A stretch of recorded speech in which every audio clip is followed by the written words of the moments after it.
ಜೈನ ಮಠದ ಸ್ವಸ್ತಿ ಶ್ರೀ ಭಟ್ಟಾಚಾರಕ ಚಾರುಕೀರ್ತಿ ಪಂಡಿತಾಚಾರ್ಯ ಸ್ವಾಮೀಜಿ ತಮ್ಮ ಆಡಳಿತದಲ್ಲಿರುವ ಸ್ವಸ್ತಿ ಶ್ರೀ ಪಿಯು ಕಾಲೇಜಿನ ವಿದ್ಯಾರ್ಥಿಗಳಿಗೆ ಬುಧವಾರ ಯೋಗ ಪಾಠ ಕಲಿಸಿದರು.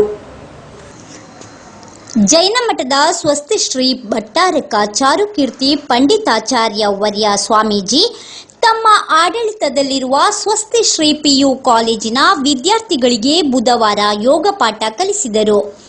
ಯೋಗದ ಪ್ರಮುಖ ಭಂಗಿಯನ್ನು ಸ್ವತಃ ನಡೆಸಿಕೊಟ್ಟು ಯೋಗ ಗುರುವಿನಂತೆ ಅದರ ಮಹತ್ವವನ್ನು ವಿವರಿಸಿದರು.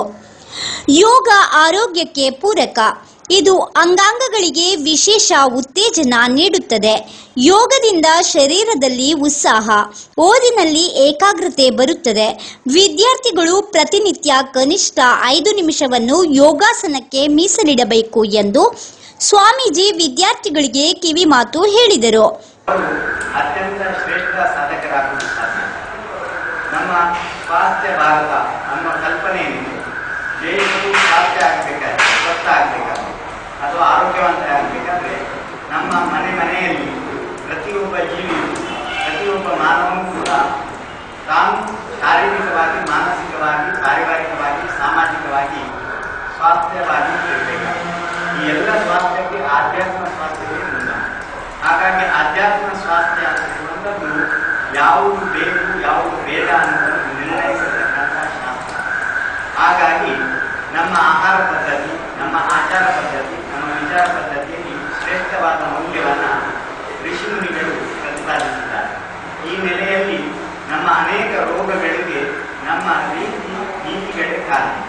ನಾವು ಸೇವಿಸತಕ್ಕಂಥ ಆಹಾರ, ನಾವು ಬದುಕತಕ್ಕಂಥ ಪರಿಸರ ಮತ್ತು ನಮ್ಮ ಶರೀರ ಯಾವ ರೀತಿಯನ್ನು ನಾವು ತೊಡಗಿಸಿಕೊಂಡಿದ್ದೇವೆ. ಈ ನೆಲೆಯಲ್ಲಿ ನಮಗೆ ಅನೇಕ ರೀತಿಯ ಶಾರೀರಿಕವಾಗಿ, ಮಾನಸಿಕವಾಗಿ ಅಸ್ವಾಸ್ಥ್ಯದಿಂದ ಬಳಲ್ತಾ ಇರ್ತದೆ.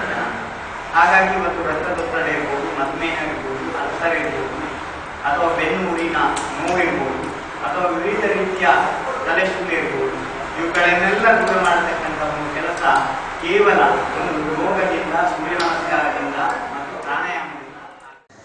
ಈ ಸಂದರ್ಭದಲ್ಲಿ ಯೋಗಪಟು ಜೈನ ಮಠದ ಸ್ವಸ್ತಿ ಶ್ರೀ ಭಟ್ಟಾರಕ ಚಾರುಕೀರ್ತಿ ಪಂಡಿತಾಚಾರ್ಯ ವರ್ಯ ಸ್ವಾಮೀಜಿ ಶೀರ್ಷಾಸನ ಪ್ರದರ್ಶಿಸಿದರು. 1, 2, 3 ಅಂತ ಮಾಡುವಾಗ ಚಪ್ಪಡೆ ತಟ್ಟಬೇಕು. ಆಯ್ತಾ? ಮೊದಲು ಹೀಗೆ, ಆಮೇಲೆ ಹೀಗೆ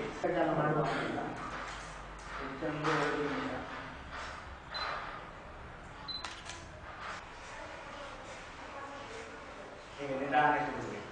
ಈಗ ಈ ಕೆಟ್ಟ ಹವೆಗಳೆಲ್ಲ ಹೊರಗೆ ಹೋಗ್ತವೆ, ಒಳ್ಳೆಯ ಆಮ್ಲಜನಕವೆಲ್ಲ ಒಳಗೆ ಬರ್ತದೆ. ಮತ್ತೆ ಮಾಮೂಲಿ ಹೀಗೆ ನಿಲ್ಬೇಕು, ಕೈಯನ್ನು ಇಳಿಬಿಡ್ಬೇಕು.